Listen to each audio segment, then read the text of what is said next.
Hello दोस्तों, स्वागत है आपका हमारे इस चैनल पर।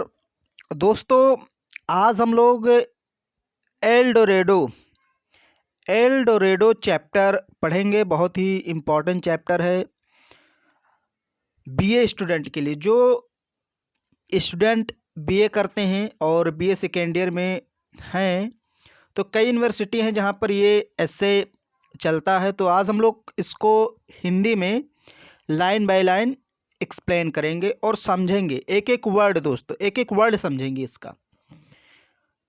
तो दोस्तों, पहले तो मैं ये बता दूं कि ये जो एस्से है एल डोरेडो, रॉबर्ट लुइस स्टीवेंसन का एक फेवरेट एस्से है। उन्होंने ही इसे लिखा है। लेकिन मैं आपको बता दूं पढ़ाने से पहले कि ये जो एस्से है एल डोरेडो, ये अगर आप इसको पढ़ेंगे, अभी मैं पढ़ाऊँगा, फिर उसमें आप देखेंगे जो सेंटेंस है ना, वो काफ़ी लंबे लंबे सेंटेंस है। एक सेंटेंस मतलब आप देखेंगे तो 3-4 लाइन में आ रहा है, मीन्स काफ़ी लंबा सेंटेंस है। तो उसको थोड़ा सा समझने में हो सकता है कि आपको प्रॉब्लम हो, एक बार में ना समझ में आए। मैं पहले बता दे रहा हूँ, एक बार में हो सकता है आपको वो ना समझ में आए। तो आपको ऐसा नहीं कि मतलब परेशान हो जाना है कि इससे समझ में नहीं आ रहा। आपको 2-3 बार देखना है वापस करके, अगर नहीं समझ में आ रहा है तो। और उम्मीद है आपको एक ही बार में समझ में आ जाएगा, ये मैं आशा करता हूँ। मैं इस तरह आपको समझाऊंगा। तो इतना जान लीजिए कि इसके जो सेंटेंस है लंबे हैं, इसमें कुछ वर्ड भी हैं जो नए नए वर्ड आपको मिलेंगे यहाँ पर। उनको मैं बताऊंगा, उनकी मीनिंग बताऊंगा, उनका कैसे यूज़ हुआ है, क्या अर्थ है, सब चीज़ें मैं बताऊंगा। आपको पेशेंस रखना है, भागना नहीं है। और एक चीज़ और, मैं सारे लेसन के वीडियो बनाऊंगा। सारे लेसन के जितने भी बीए सेकेंड ईयर में हैं, चाहे आप कमेंट करें और चाहे ना करें। कमेंट करते हैं तो और अच्छा लगता है कि चलो किसी को आवश्यकता है तो थोड़ा जल्दी बना देता हूँ। ओके, तो चलिए हम लोग शुरू करते हैं। एल डोरेडो। तो एल डोरेडो का मतलब क्या होता है? देखिए, सबसे पहले यही जान लीजिए एल डोरेडो का मतलब क्या होता है। एल डोरेडो का मतलब होता है ऐसी चीज़, ऐसी चीज़ जिसे हम प्राप्त ना कर पाए, मीन्स जो प्राप्त करने योग्य ना हो। जैसे एल डोरेडो का मतलब यहाँ पर सिंपली आपको ये बताया जाएगा कि स्वर्ण भूमि, सोने की भूमि। एल डोरेडो का मतलब क्या होता है? सोने की भूमि। तो वास्तव में ना तो कहीं सोने की भूमि है और ना तो आगे होगी। एक काल्पनिक, हम लोगों ने एक कल्पना किया है। ओके, तो एल डोरेडो का मतलब क्या होता है? स्वर्ण भूमि, सोने की भूमि। ओके, तो चलिए हम लोग इसको देखते हैं लाइन बाय लाइन हिंदी में और इसका एक्सप्लेन करते हैं, देखते हैं क्या है।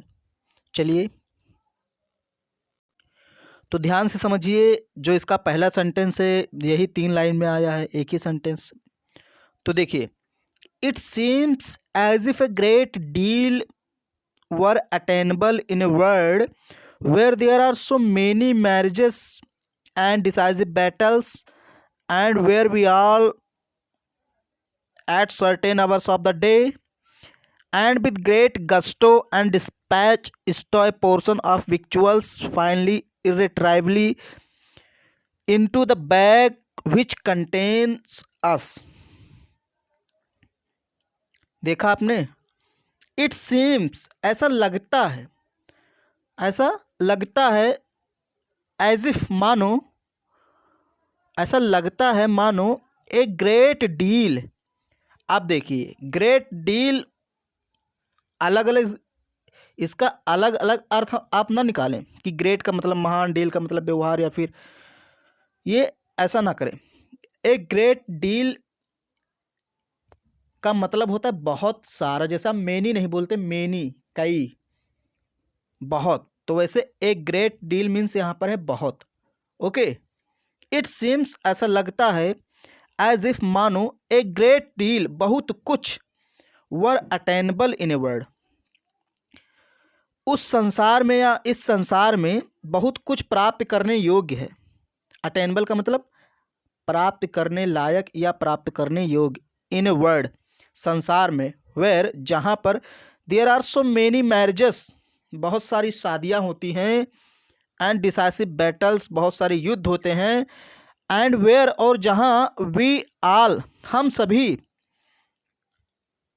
At certain hours of the day दिन के कुछ निश्चित घंटों में। अब देखिए, अब ये मैंने आपको, अगर आपने मेरे लेसन्स पढ़े हैं जो मैंने पढ़ा है उनमें मैंने आपको पहले बताया था कि अगर दो कॉमा के बीच में कोई भी सेंटेंस है, दो कॉमा के बीच में, तो उसको आपको पहले बोल देना है। जैसे मैंने कहा at certain hours of the day, दिन के कुछ निश्चित घंटों में, इतना हमने पहले बोल दिया। अब हम शुरू करेंगे।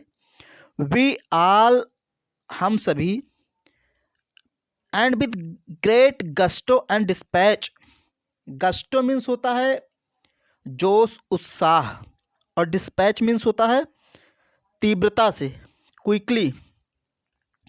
स्टो माने भरते हैं, ए पोर्शन एक भाग, ऑफ विक्चुअल्स मीन्स खाद्यान्न का, खाद्यान्न मीन्स अन्न, भोजन कह सकते हैं। फाइनली अंततः इरेट्राइवली इनटू द बैग, बैग में भरते हैं, विच कंटेन्स अस जो हम लेकर आते हैं। अब देखिए, आपको समझ में नहीं आएगा कि ये बैग कहाँ से आ गया। देखिए यहाँ पर ये लेसन थोड़ा सा बड़ा है और हो सकता है 3-4 पार्ट इसके आए। बैग मीन्स यहाँ पर हमारा पेट हो गया, बैग एज ए यहाँ पर पेट आया है, मीन्स जो हमारा पेट है, जो हमारा बॉडी है जिसमें हम अपने भोजन को डालते हैं, भोजन करते हैं, तो कहाँ जाता है बैग, वही हमारा जो शरीर है उसे ही बैग यहाँ पर कहा जा रहा है। तो देखिए, तो पहले मैं इसका समरी बता देता हूँ, फिर लाइन बाय लाइन समझाता हूँ।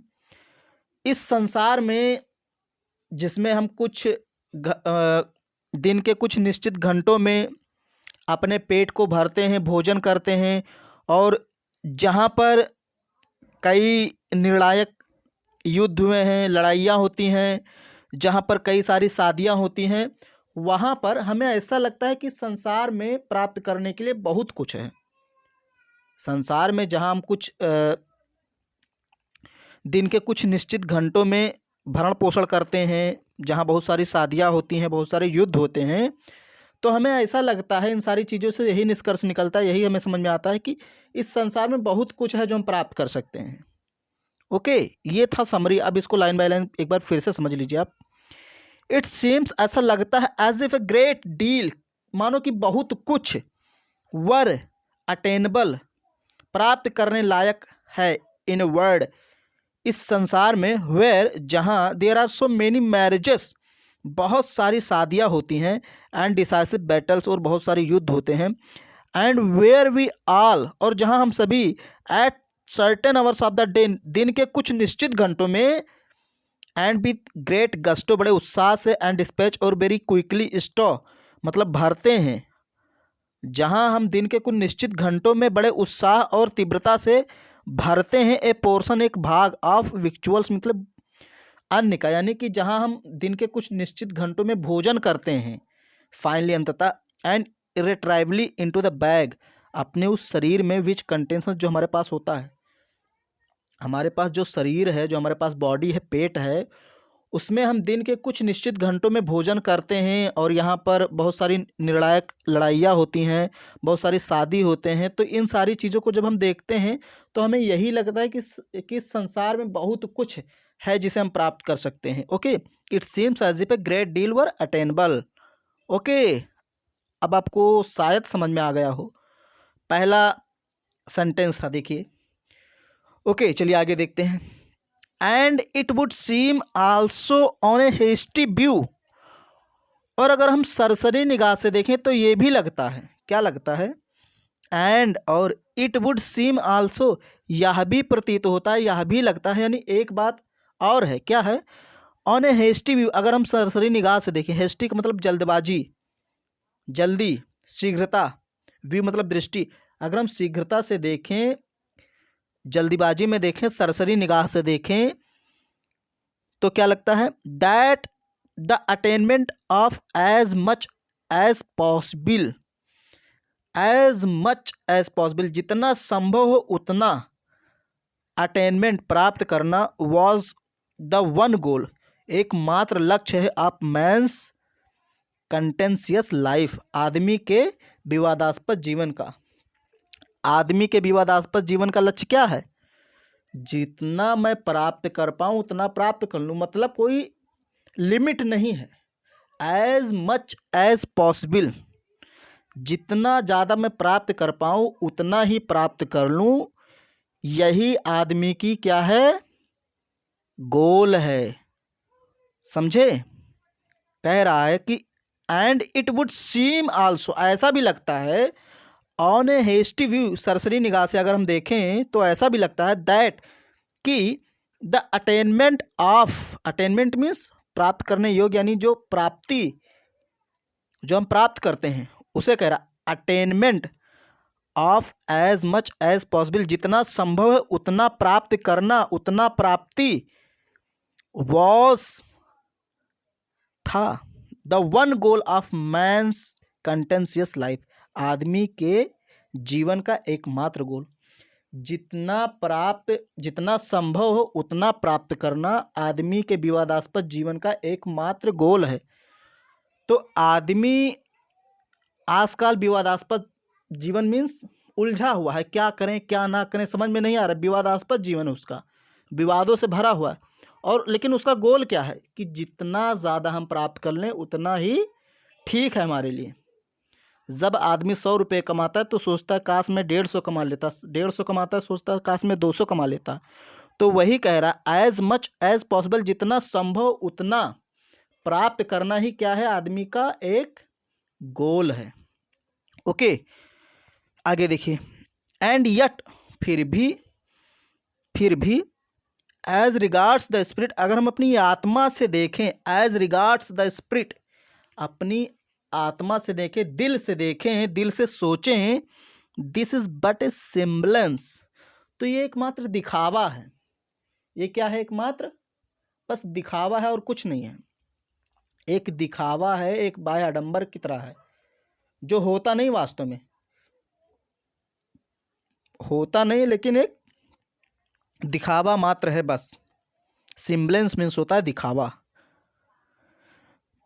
B live in an ascending scale when we live happily, देखिए आप समझिए, बी लिव हम रहते हैं, इन एन असेंडिंग स्केल, एक असेंडिंग स्केल, स्केल मीन्स पैमाना या पटरी, असेंडिंग मीन्स आगे बढ़ते हुए, यानी कि हम आगे बढ़ते हुए पटरी पर रहते हैं। अब इसका मतलब क्या? कोई पटरी है जो आगे बढ़ रही है जिस पर हम रहते हैं?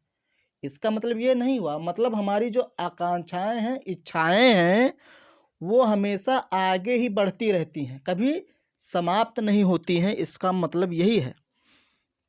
Okay, we live in an ascending scale, हम आगे बढ़ती हुई पटरी पर रहते हैं, मीन्स हमारी जो ट्रेन है वो आगे ही चलती रहती है, हमारी इच्छाएं कभी पूरा नहीं होती। बी लिव हैप्पीली, और हम खुश रहते हैं, खुशी से रहते हैं, प्रसन्न रहते हैं। One thing leading to another, एक चीज दूसरी चीज का नेतृत्व करती है, इन एन एंडलेस सीरीज, इस अनंत श्रेणी में। अब देखिए यहां पर समझिए, एक चीज दूसरी चीज का नेतृत्व करती है इस अनंत श्रेणी में, सीरीज माने श्रेणी, एंडलेस माने अनंत। आप देखिए यहां भी समझ लीजिए, जो हमारी इच्छाएं हैं वो अनंत हैं। तो एक चीज जब हम प्राप्त कर लेते हैं तो हमारी इच्छाएं दूसरी चीज पर चली जाती हैं कि उसको भी प्राप्त करें, मीन्स एक चीज जैसे हमने प्राप्त किया तो अब उस चीज से हमारा मन भर गया, अब दूसरी चीजों में हमारा मन लग गया कि अब उसको भी प्राप्त कर लें।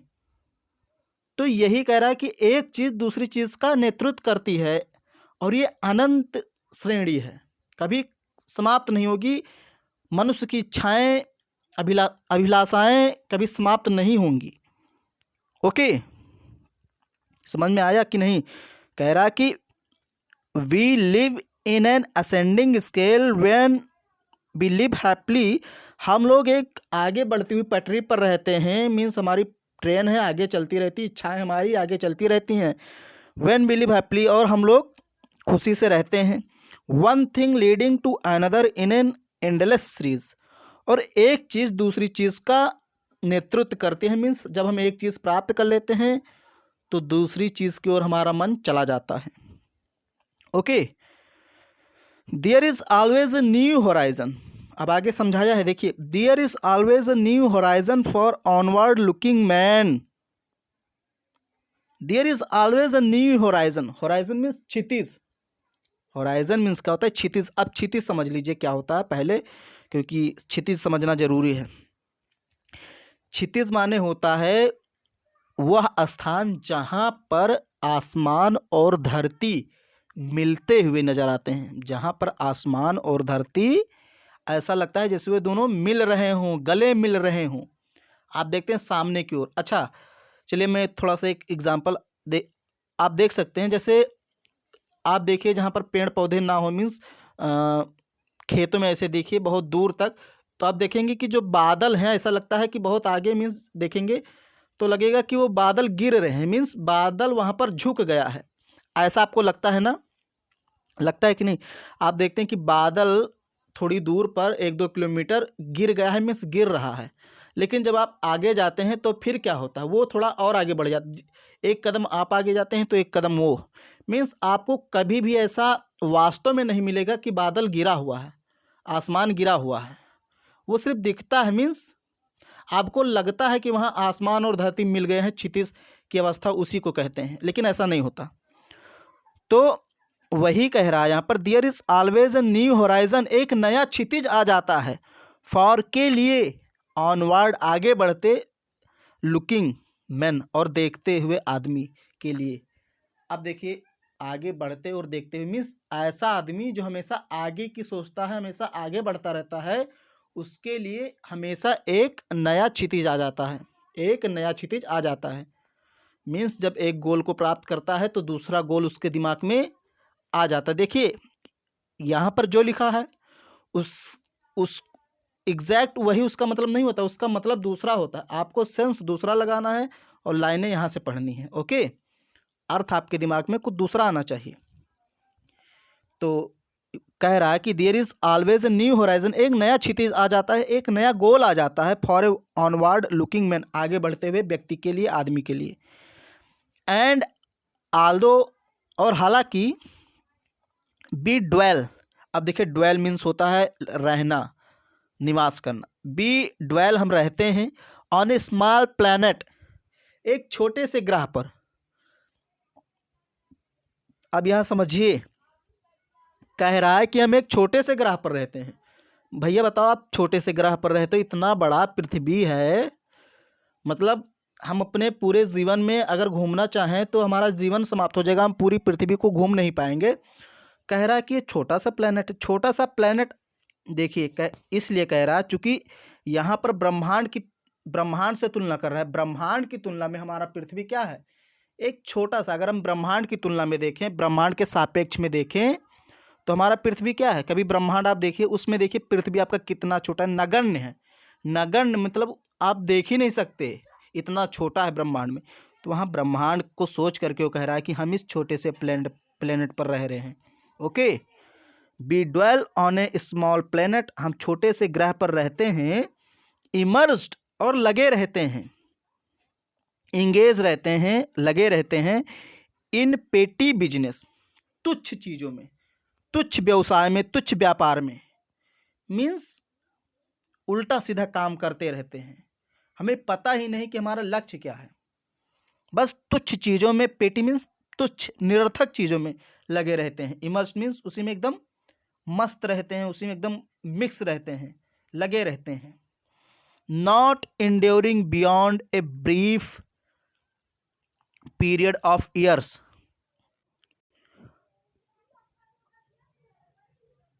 And not enduring beyond brief period of years.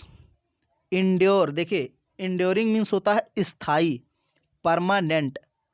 Not enduring permanent नहीं है, बियॉन्ड से ज्यादा, a brief period of years कुछ वर्षों से, मतलब ये जो हमारा जिन चीज़ों में हम लोग लगे रहते हैं तुच्छ चीज़ों को करने में, वो क्या है, स्थायी नहीं, हमेशा नहीं है, बस कुछ ही समय के लिए है।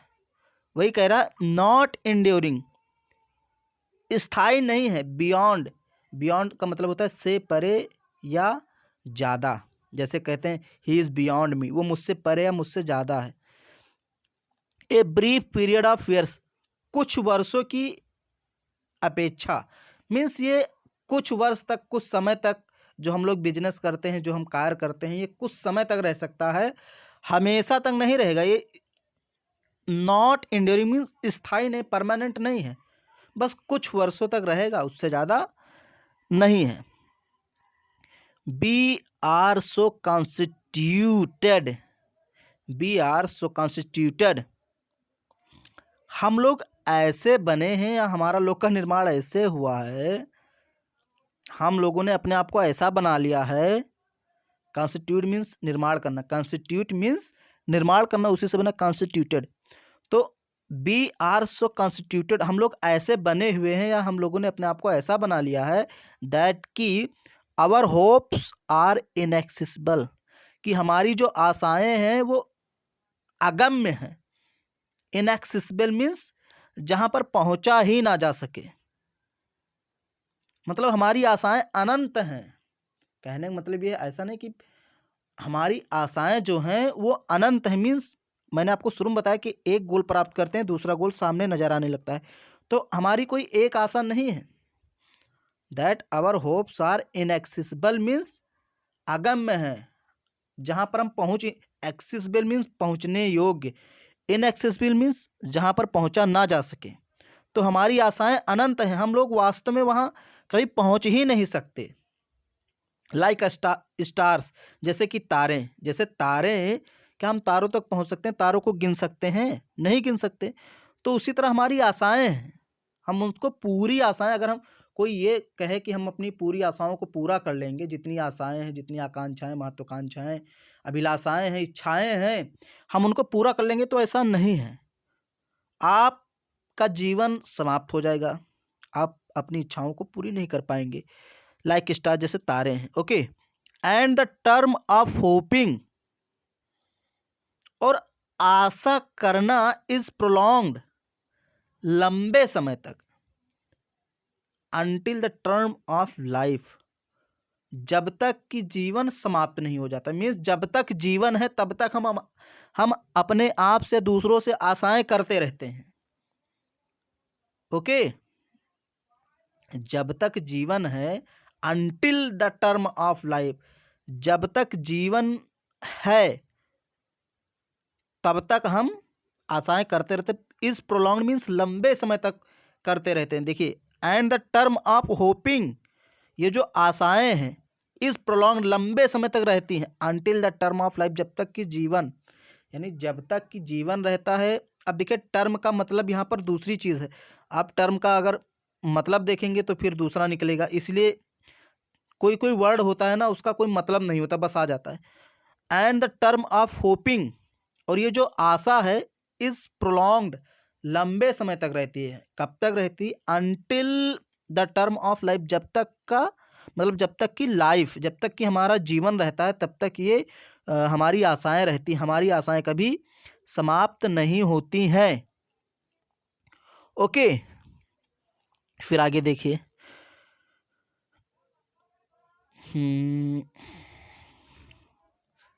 हाँ, to be truly happy is a question of how we begin and not of how we end.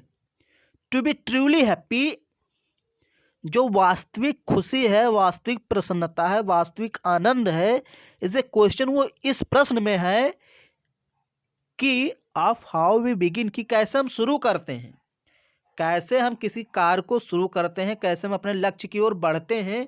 वास्तविक आनंद, वास्तविक प्रसन्नता इसी में है। Not of how we end, ना कि इसमें है कि हम कब समाप्त करते हैं, हम कब कोई चीज समाप्त करते हैं, इसमें हमें आनंद नहीं आता है। हमें आनंद कब आता है? जब हम किसी चीज़ को शुरू करते हैं। अच्छा, अब इसका मैं एग्जांपल देता हूँ आपको। देखिए, अच्छा, आपको वास्तविक मज़ा कब आता है? जब आप किसी चीज़, जैसे मान लीजिए आप लक्ष्य को अपने प्राप्त कर रहे हैं, आप बहुत ज़्यादा संघर्ष कर रहे हैं, बहुत परेशानियाँ उठा रहे हैं, लेकिन वास्तविक आनंद तो इसी में तो आता है भैया। जब आप परेशानी उठाते हैं, मुकाबला करते हैं, तभी तो आपको आनंद आता है। कहते हैं संघर्ष ही जीवन है। तो जब आप संघर्ष करते हैं, यही आपका जीवन है, इसी में आनंद आता है। लेकिन मान लीजिए आप लक्ष्य को आपने प्राप्त कर लिया, आपने किसी जॉब को प्राप्त कर लिया, उसके बाद क्या, आपको फिर वो मज़ा नहीं आएगा। आप तो यही सोचेंगे कि अब लक्ष्य प्राप्त कर लिया, आप क्या करें? फिर आपके दिमाग में क्या होगा? और कोई चीज़ आएगी कि अब और कोई चीज़ प्राप्त करें इससे बड़ा। तो वही कह रहा कि जो असली आनंद है, असली प्रसन्नता है, वास्तविक खुशी है, वो संघर्ष करने में है, ना कि गोल को प्राप्त करने में। गोल को प्राप्त कर लिया तो सब कुछ समाप्त हो गया, समझ लीजिए। इसीलिए तो कहते हैं आदमी की आशाएं पूरी नहीं होती हैं। एक पूरा हुआ, फिर दूसरे में लग गया, क्योंकि अगर वो रुक जाए, कहते हैं कि ब्रह्मांड में कोई चीज़ स्थिर नहीं है। अगर कोई चीज़ स्थिर है या कोई चीज़ स्थिर हो जाती है तो उसका अस्तित्व समाप्त हो जाता है। आप देख रहे हैं ब्रह्मांड की सारी चीज़ें चल रही हैं, मूविंग अवस्था में हैं। तो वही कह रहा है, ऐसा जीवन भी है। जीवन में आपको रुकना नहीं है। वही यहाँ पर कह रहा है कि टू बी ट्रूली हैप्पी, वास्तविक प्रसन्नता जो है, is a question of how we begin. वो इस चीज़ में है कि हम कैसे शुरू करते हैं। वास्तविक प्रसन्नता किस प्रश्न में है? इस प्रश्न में है कि हम कैसे शुरू करते हैं। यही है वास्तविक खुशी। And not of how we end, ना कि हम कब कैसे ख़त्म करते हैं, कैसे समाप्त करते हैं, इसमें नहीं है। ओके, और फिर आगे कह रहा and of what we want, और हम क्या चाहते हैं। वास्तविक खुशी इसमें हम क्या चाहते हैं। And not what we have, ना कि जो हमारे पास है उसमें।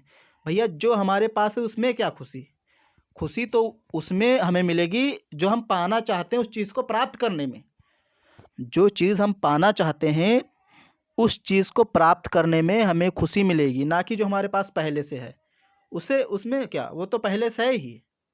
हमें आनंद कब आता है? जब हम कोई चीज़ प्राप्त करने के लिए चलते हैं, उसकी ओर कदम बढ़ाते हैं, उस लक्ष्य की ओर।